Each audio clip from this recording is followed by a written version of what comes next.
It is great to be back in the UK. Right across the way there, you see a statue of Winston Churchill. I want to tell you a little known story about him that saved your nation on May 28, 1940.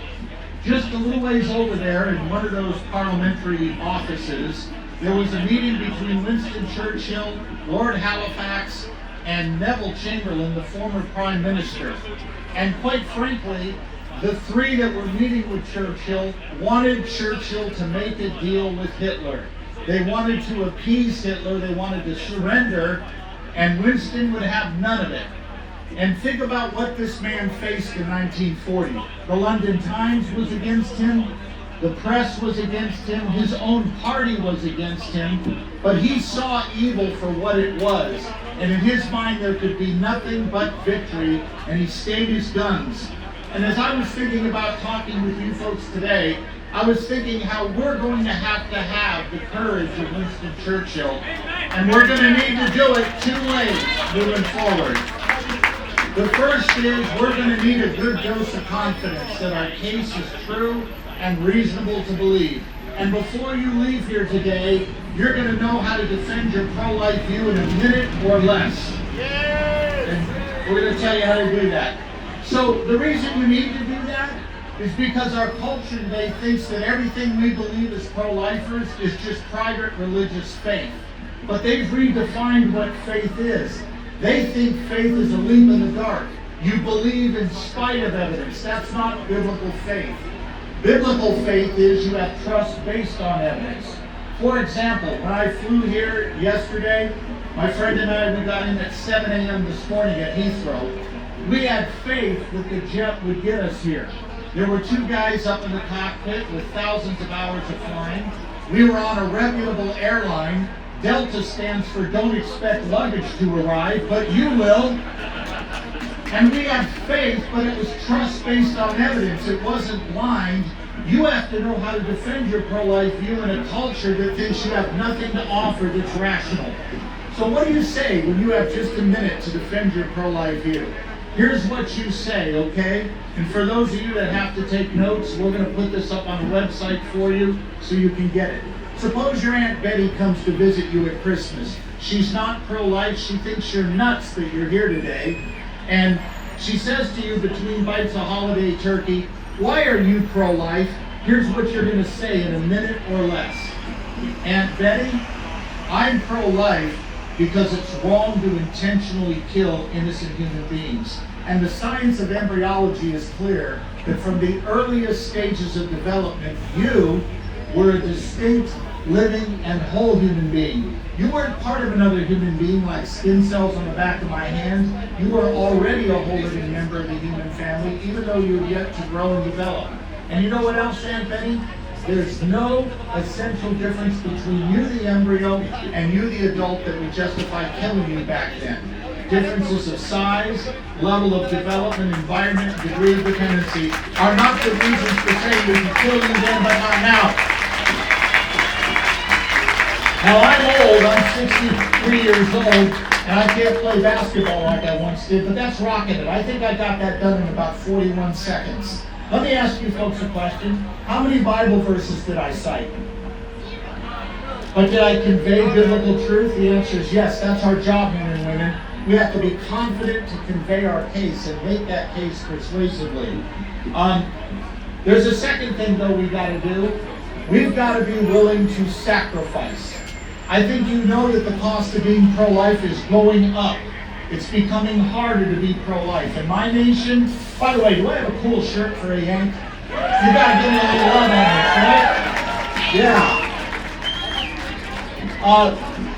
We have got to be willing. In my nation, since the reversal of Roe v. Wade, which was a good thing, by the way, the heat has been ratcheted up and pro-lifers are under fire as you are in this country. And we're going to need to stand the same way Winston Churchill stood and not let our critics intimidate us. We're not going away. We're not going to surrender. It's not going to happen. Well, I'm reminded of an event that took place at the Imperial War Museum just across the river in 2015. I was over here speaking, and I took my youngest son, Michael, who at the time was 15, and we went to the Imperial War Museum. Can I just say to you, if you're British and you've not been to the Imperial War Museum, it needs to be on your bucket list.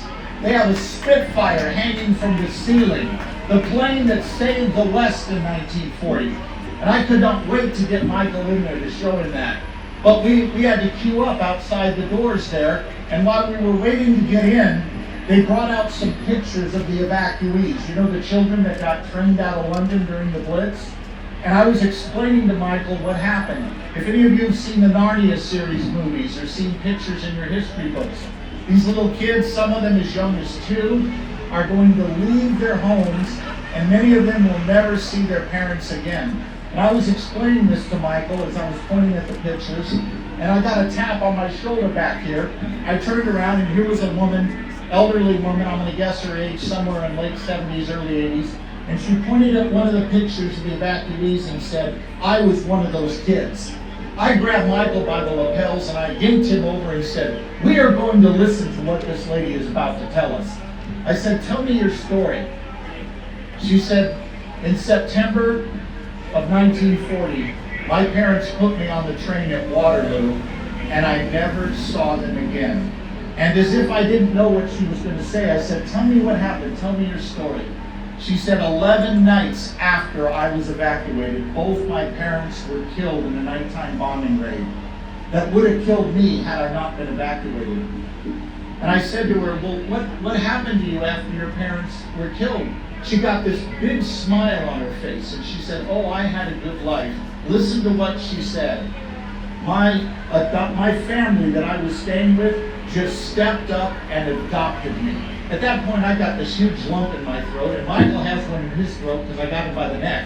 And I said to her, "They just stepped up?"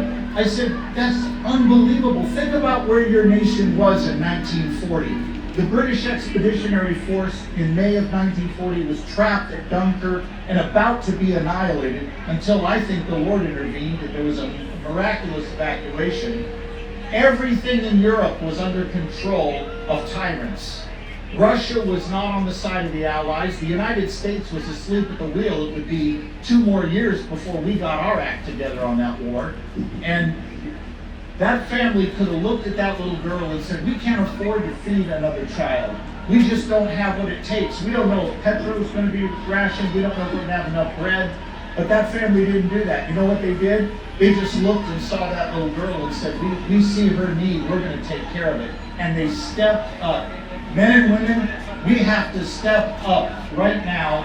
And let me tell you a little bit about what that looks like. Many of our churches don't say a word about abortion because they want to spare people a guilt trip. But when we don't talk about abortion honestly in our churches, we do not spare men and women guilt. You know what we spare them? We spare them healing, because unconfessed sin has them out of full fellowship with Christ. We've got to make sure our churches know the logic of the pro-life view. Second thing we've got to do, we've got to train our young people to defend the pro-life view. I speak at Christian worldview forums all over the world, and most of the time when I speak, and I ask how many of you before coming to this conference had ever heard a pro-life presentation, the numbers are dismal. We've got to take personal responsibility and step up to fix that. Listen, we are not going to surrender, but men and women, there's a fight in front of us and we've got to rejoin it. Let's step up and do it. God bless you guys. Thanks for having me.